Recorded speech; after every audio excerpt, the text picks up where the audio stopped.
La salut mental és una de les grans empremtes que ha deixat aquesta crisi sanitària. Aquest abril, el consistori d'Esplugues ha donat llum verda a una moció presentada pel Partit Socialista i per Esplugues en Comú Podem en favor del seu abordatge.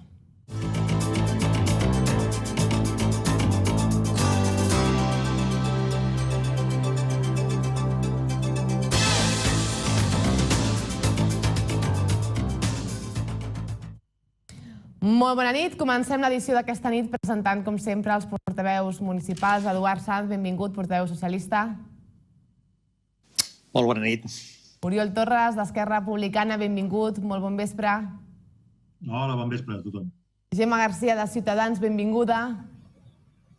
Molt bona nit a tothom. I Jordi Pérez, benvingut, molt bon vespre. Bona nit a tothom. Com avançava, aquest ple d'abril es va aprovar per unanimitat una moció presentada d'urgència per al PSC i per Esplugues en Comú Podem sobre la salut mental i emocional. Els experts parlen de la gran pandèmia silenciosa. En el darrer any han augmentat un 27% els intents de suïcidis entre els joves. Hi ha hagut una contracció del sistema sanitari per tal de respondre a aquesta emergència de la Covid-19, però ara també cal afrontar aquest repte que suposa fer un abordatge integral de la salut mental.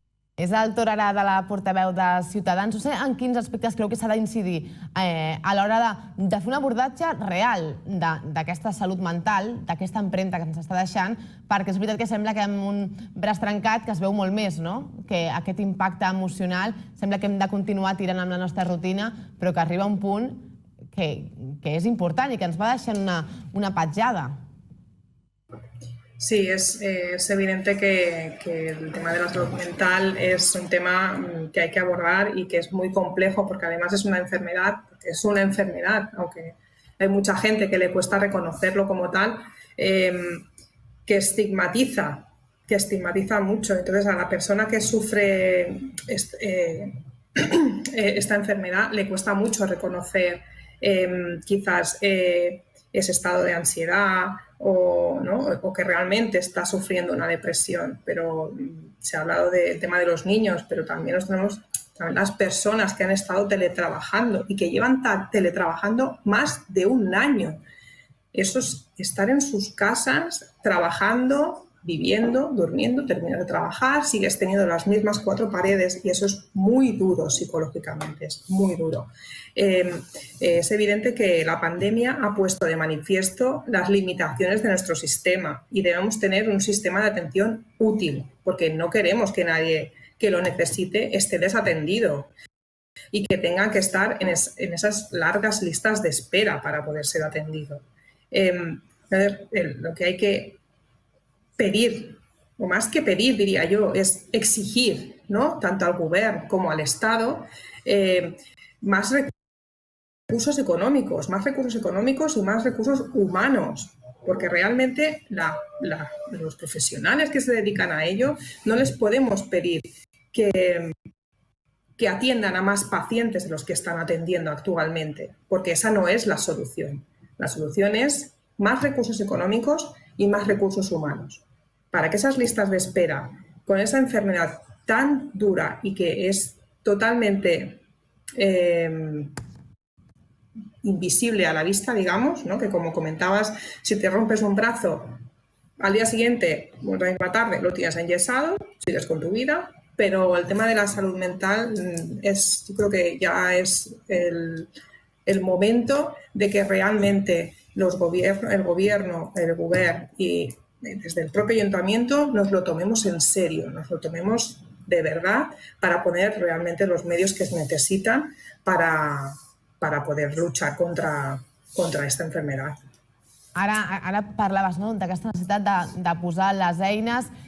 Sembla que a vegades no es vol parlar de salut mental perquè si no es parla, no existeix, està allà, és molt negatiu i ja estem suficient amb el tema de les dades epidemiològiques tot el dia, parlant de la pandèmia. Però clar, no abordar-lo és deixar-ho estar. Si ho deixem de banda, això es converteix en una situació crònica per a molta ciutadania que es veu molt sola a l'hora de fer front a aquest tipus de problemes de la salut mental i que també no només aquells que estiguin diagnosticats, sinó ara mateix un esgotament, aquella incertesa, aquesta angoixa, el no saber què passarà, perquè és evident que aquesta crisi no passarà de puntetes, sinó que no està ja passant de puntetes i que deixarà una empremta en el nostre també marc socioeconòmic que també caldrà abordar. I aleshores cal posar aquestes eines per continuar mirant de cara a aquesta pandèmia que és invisible, que és molt silenciosa. En el cas dels joves, per exemple, sobta perquè d'una banda tenen moltes eines per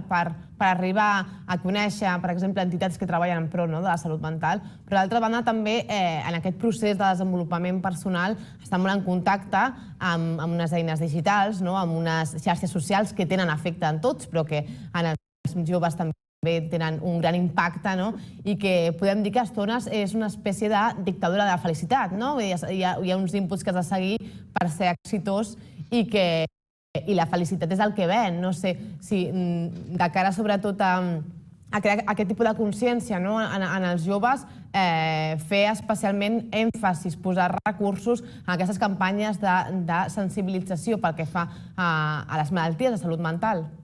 Si voleu afegir alguna cosa a la Gemma o al Jordi, si no pasarem a parlar d'un altre tema.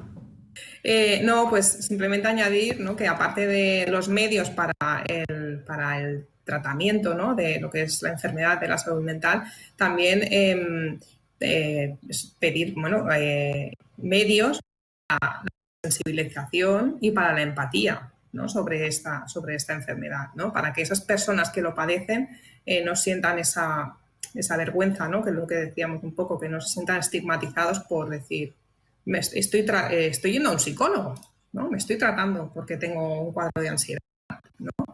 Entonces, creo que sería bueno poder también hacer charlas, por ejemplo, de información, por ejemplo, en los institutos, para que ellos también tengan herramientas para saber que ellos pueden estar padeciendo quizás un cuadro de ansiedad sin llegar a saberlo, o poder reconocer esos síntomas en alguien que está a tu lado y que no se atreve a dar ese paso, por ese miedo al qué dirán. Creo que también es muy importante. És fonamental fer aquest diagnòstic previ. Acabem amb el Jordi. Jo volia comentar un parell de cosetes també ara. Crec que sobre del tractament amb nosaltres mateixos. I ara passem a parlar de la tendència epidemiològica a Esplugues, on s'han vacunat més de 12.200 persones de la primera dosi i més de 4.000 també de la segona. Aquest dilluns van entrar en vigor algunes flexibilitzacions, entre elles, per exemple, la supressió de les limitacions de les superfícies del comerç o la reobertura dels bars i restaurants dels centres comercials que estaven tancats des de fa més de mig any. També es va obrir el confinament comarcal, passant a un confinament perimetral de Catalunya. En aquest sentit, en el darrer ple es va aprovar la bonificació del 100% de la taxa de les terrasses durant el primer trimestre a Esplugues. Quin és ara mateix el panorama que se'ns obre, perquè tenim l'expiració de l'estat d'alarma aquí, a la cantonada? Com veurem que es podrà gestionar totes aquestes restriccions a l'hora que s'està apropant l'estiu, tenint en compte les dades que tenim i que continuem avançant per la vacunació, però serà possible aquest paràmetre que deien, el 70% a finals d'estiu? L'altra ara de la portaveu de Ciutadans, no sé si Elvira, que el dia de l'expiració de l'estat d'alarma, què passarà amb el toc de queda a Catalunya? Si s'allargarà fins a les 11. No sé quines són les previsions que té. Bueno, lo primero me gustaría hacerle el comentario a Oriol. Me ha encantado la historia de la vacuna, no la conocía y realmente creo que sí que se debería explicar. Además, viniendo un poco el tema de las vacunas... Me la va explicar l'Hermínia Villena, aquesta anècdota, jo no la sabia tampoc i l'Hermínia va ser la que ens ho va explicar. Pues me encanta. Respecto al tema de las vacunas, yo creo que siempre han habido personas reticentes al tema de las vacunas. O sea, vemos en casos de padres que no quieren vacunar a sus hijos del sarampión, de vacunas que se ponen cuando son niños, cuando son pequeños. Entonces, bueno, siempre van a haber personas que no quieran vacunarse, pero vamos, yo creo que están clarísimos los beneficios de esta vacuna. O sea, estamos como decía Oriol, estamos deseando, ¿no? que nos digan, podemos abrazar, podemos salir, podemos tomar una cerveza con los amigos, ir de paseo, quedar más de 4, ¿no? Yo creo que es súper importante. Sí que es quizá que no soy tan optimista, ¿no? No creo que lleguemos a ese 70% al final del verano. Ojalá, no al final del verano, no, al principio.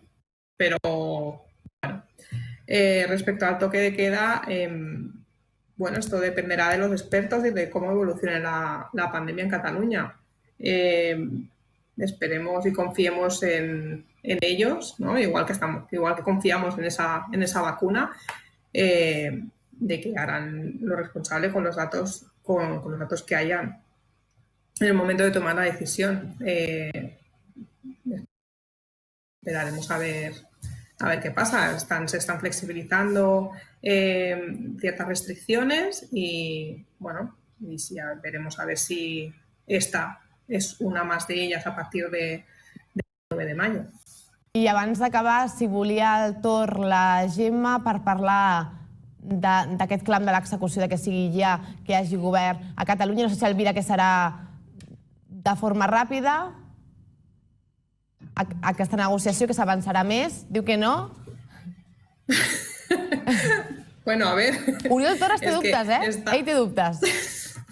A ver, el señor Torra tardó en convocar las elecciones, aunque según él el gobierno estaba, ¿no? Ya había finalizado, perdón. Entonces, convocó unas elecciones en plena pandemia, cuando se estaba recomendando que no se saliera, que no tuviéramos contactos, que tal. Entonces, ahora me parece un poco surrealista, ¿no?, que estén tardando tanto en llegar a acuerdos. O sea, con todo lo que tenemos, o sea, por favor, hay que hacer algo. Ja fa 2 mesos, més de 2 mesos, que vam anar en aquesta crida a les urnes, un dia, un 14 de febrer, ben maco. Queden pocs dies ja per les eleccions de Madrid. Crec que aquella incertesa que també va envoltar aquest 14F a Catalunya no està envoltant les eleccions a Madrid, perquè jo me'n recordo molts actes sense públic, molts actes polítics sense públic, i aquí estem veient imatges molt diferents. No ens podem ficar en aquest meló que significa Madrid, perquè ja estem a fora de temps. Moltíssimes gràcies a tots els portaveus municipals d'Esplugues. Molt bona nit. Gràcies a vosaltres. Gràcies a vosaltres. I nosaltres tornem a l'edició ja del mes vinent.